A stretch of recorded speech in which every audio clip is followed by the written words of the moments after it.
करो कृपा मेरे राम राया, करो दया मेरे राम राया, करो कृपा मेरे राम राया, करो दया मेरे राम राया, करो राम राया, करो दया मेरे राम राया, करो दया मेरे राम राया, करो कृपा मेरे राम राया, करो दया मेरे राम राया, करो कृपा मेरे राम राया, करो दया मेरे राम राया, करो कृपा मेरे राम राया, करो दया मेरे राम राया, करो कृपा मेरे राम राया, करो कृपा मेरे राम राया, करो दया मेरे राम राया, करो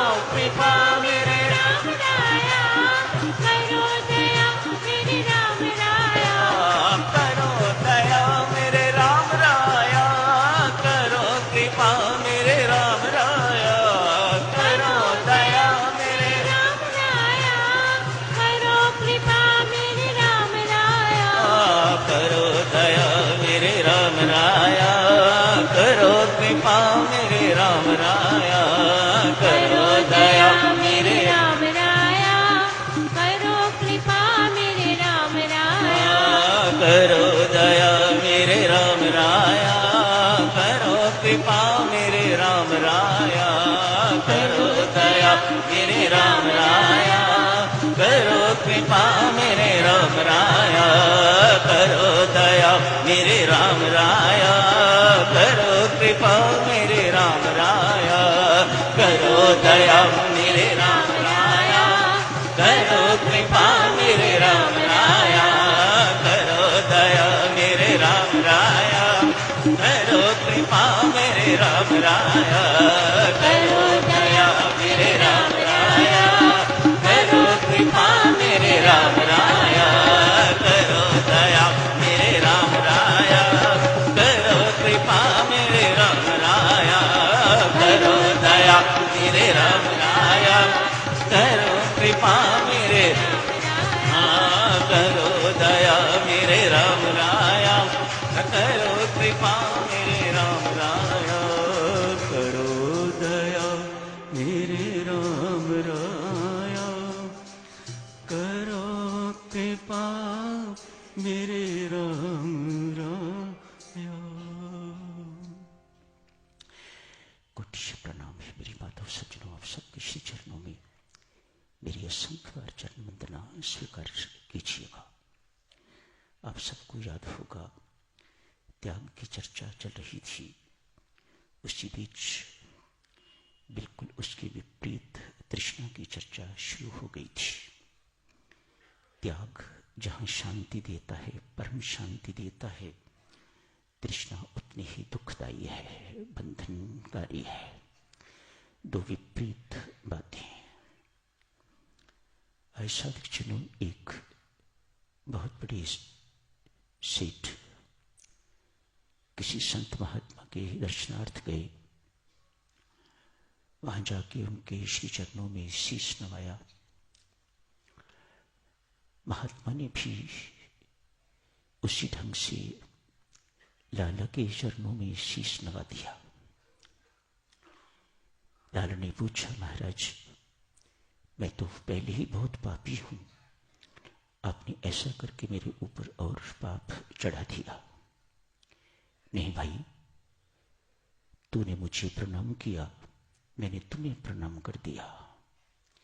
लाला ने कहा, पर बाबा आप तो तपस्वी हो, आप तो त्यागी हो, ये सब कुछ देख के तो मैंने आपके श्री चरणों में शीश नवाया। महात्मा कहते हैं, लाला तुम मेरे से ज्यादा त्यागी हो। लाला राम राम करता है, कैसे महाराज, मैं और त्यागी? हाँ, तुम मेरे से बड़े त्यागी हो। संत समझाते हैं, लाला परमात्मा की प्राप्ति के लिए मैंने संसार को त्याग रखा है, और तूने संसार को पाने के लिए परमात्मा को त्याग रखा है, तू मेरे से बड़ा त्यागी है। देखिए सज्जनों, ऐसे त्यागी ही नहीं बनना।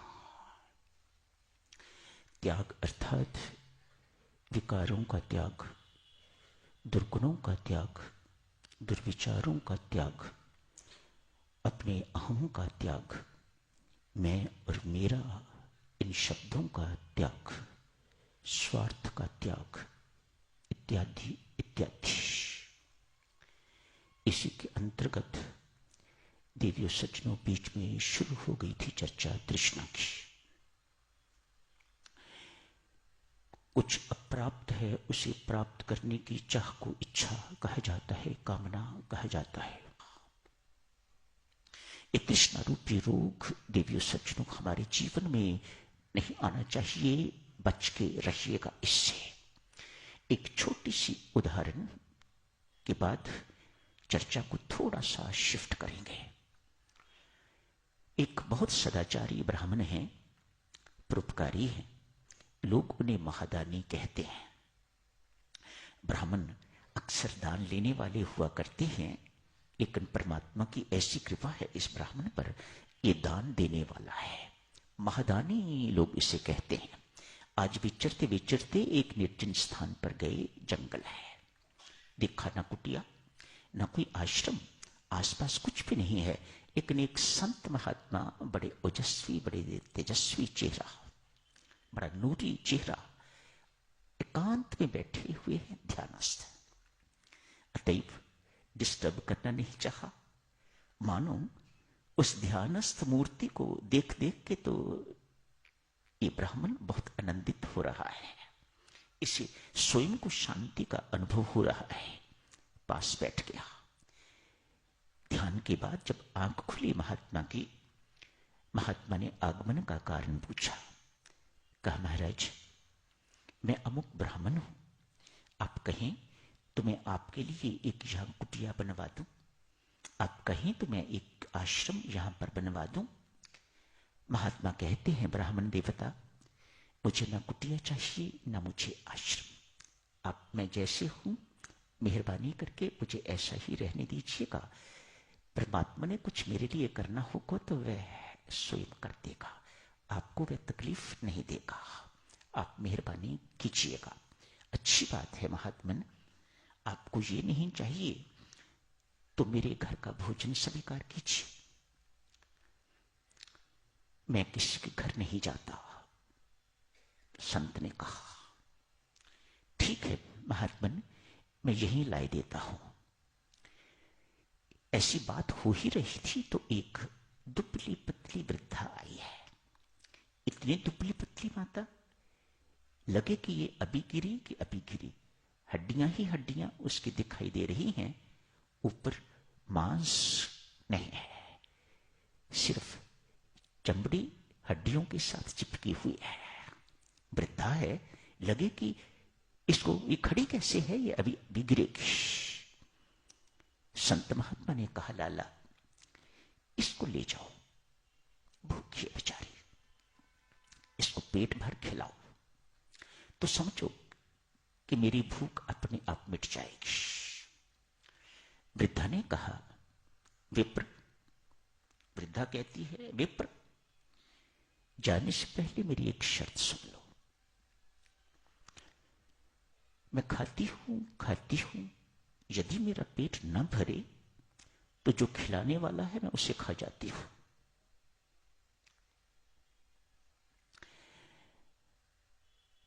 ब्राह्मण मुस्कुराए, हंसे, मानो उनको ऐसी उम्मीद है कि ऐसी नौबत नहीं आएगी। वृद्धा को साथ लेके अपनी कोठी में आ गए हैं। आके नौकरों को कहा, वृद्धा को खूब खिलाओ, इतना खिलाओ जब तक इसका पेट नहीं भर जाता। घर का जितना खाना बना हुआ था वृद्धा खाती जा रही है, खाती जा रही है, खाती जा रही है। आज जितना भी खाना बना हुआ था सारे का सारा खत्म हो गया। वृद्धा लपकी ब्राह्मण पर, मैंने तुम्हें कहा था मेरा पेट नहीं भरता, इसलिए मैं अब तुम्हें खाऊंगी। वह ब्राह्मण देवता भागे भागे संत महात्मा के पास गए। कहा, महाराज मुझे बचाओ, ये वृद्धा नहीं, ये तो मेरी मृत्यु है। बैठो विप्र, बैठ के मेरे पास राम राम करो, कुछ नहीं कहेगी है। संत महात्मा यहां समझाते हैं ये तृष्णा है, इसका पेट कभी नहीं भरता। सारे संसार की भोग्य सामग्री भी इस पेट में डाल दो तो भी तृष्णा का पेट नहीं भरता। कैसी नामुराद चीज है ये तृष्णा। साधक हो देवियों सज्जनों, ये हमारे जीवन में नहीं आनी चाहिए। ये एक ना एक दिन हमें बर्बाद करके रहेगी। मात्र हमारी साधना को ही खाएगी नहीं, मात्र इतना ही नहीं करेगी कि हमारी साधना को नष्ट भ्रष्ट कर देगी, हमारे भौतिक जीवन को भी ये नष्ट भ्रष्ट करके रख देगी। आपके माथे पर इस प्रकार का कलंक लगाएगी, तृष्णालु कहीं का। इतना बड़ा कलंक लगा के रख देगी कि कभी आप अपने जीवन काल में उस कलंक को धो नहीं पाओगे। याद रखो, इस संसार में 6 व्यक्ति साधकजनों कभी सुखी नहीं होते। सर्वप्रथम ईर्ष्यालु, तृष्णालु, क्रोधी, घृणा करने वाला। 4, 5वां जो दूसरों पर निर्भर रहता है, असंतोषी है। ये साधकजनों 6 के 6 लोग कभी सुखी नहीं हो सकते। शंकाशील, दूसरों पर संदेह करने वाला। जिस पति को अपनी पत्नी पर संदेह, अपने नौकर पर संदेह, नाई पर संदेह, डॉक्टर पर संदेह, शंकाशील व्यक्ति साधकजनों कभी सुखी नहीं होगा। जिस घर में शंका आ गई, पत्नी अपने पति पर शंका कर रही है, लेट हुआ नहीं तो समस्या खड़ी हुई नहीं, सोचें वह घर नरक बनेगा कि नहीं बनेगा। इच्छी व्यक्ति इस संसार में रहते हुए, सुखद संसार में रहते हुए भी साधकजनों कभी जिंदगी में सुख का अनुभव नहीं कर पाएंगे। क्या करें साधकजनों इस तृष्णा का? संत महात्मा एक सुझाव देते हैं देवियों सज्जनों, इस तृष्णा का रुख परमात्मा की ओर मोड़ दो। काश देवी यही तृष्णा यदि नाम के उपासक के अंदर नाम की उपासना के लिए आ जाए, और जप और सिमरन और ध्यान और साधना, तो उसका जीवन बनेगा कि नहीं बनेगा, उसका जीवन सार्थक होगा कि नहीं होगा, उसका जीवन सफल होगा कि नहीं होगा। ये जितनी भी भौतिक चीजें हैं साधकजनों, इसके साथ आपका जीवन सफल नहीं होने वाला। आप बहुत बड़े डॉक्टर बन जाओ, बहुत बड़े डॉक्टर बन जाओ, बहुत एमिनेंट सर्जन बन जाओ, सब कुछ बन जाओ, बहुत बड़े चीफ जस्टिस बन जाओ, चीफ जस्टिस ऑफ इंडिया बन जाओ, ये सब लाइनें अलग हैं। ये सब की सब चीजें आपको मुक्ति देने के अधिकारी नहीं बनाती। मोक्ष प्राप्त करना चाहते हो, जन्म मरण का बंधन से इससे छुटकारा पाना चाहते हो, तो आपको साधना ही करनी पड़ेगी। अपने दुर्गुणों को जो हमारे वश में नहीं है, बात क्यों इनके पीछे पड़े रहना, उसके पीछे पड़ो। वह साधना और करवाए, वह साधना और करवाए, वह नाम और जपवाए, वह ध्यान हमारा और लगाए, अच्छा लगाए, वह सिमरन हमारा 24 घंटों सपने में भी न बिसरे नाम, इस प्रकार की मांग उसके पीछे पड़ो, तो वह कल्याणकारी। समय हो गया है साधक, अगले रविवार को तो नहीं, उससे अगले रविवार 20 को यह चर्चा जारी रखूंगा। एक दुर्जन सिंह नामक डाकू, कुख्यात डाकू, आज किसी कथा में बैठ के तो भगवान श्री कृष्ण का